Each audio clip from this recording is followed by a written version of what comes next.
કરો। અમારે તમારી સાથે કોઈ ઘર્ષણ કરવું નથી। ગ્રામસભા બોલાય પછી કોઈ પોલીસ પ્રોટેક્શનની બી જરૂર નથી। આવીને પછી માફી જોજો કોણ આજે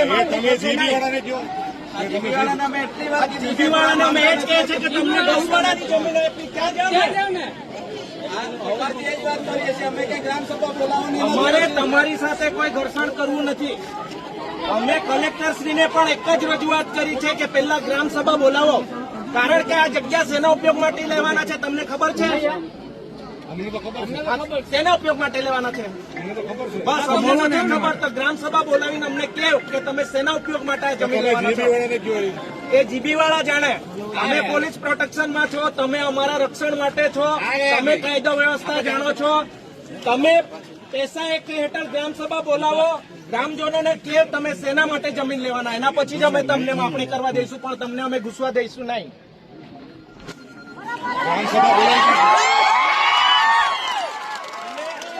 અને કલેક્ટરશ્રીએ કીધું છે કે તમે લેખિતમાં ગ્રામસભા તાત્કાલિક બોલાવી લો।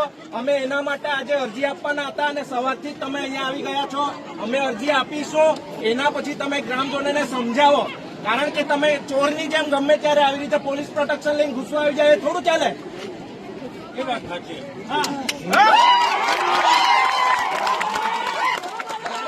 જયારે અમે જંગલની જમીન માંગીએ છીએ ત્યારે સરકાર નથી આપતો। જીબી વાળાને તમને પેલી વેદાંતા વાળી જમીન આપી, ત્યાં જાવ ને અહીંયા હું કરવા આવો છો?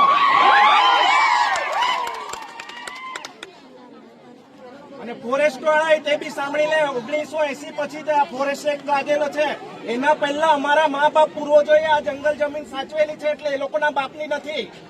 એટલે કે જીબી વાળાને આપી દે, ફલાણાને આપી દે, ઢીકણાને આપી દે, અમે અમારી જમીન નથી આપવાના ભાઈ।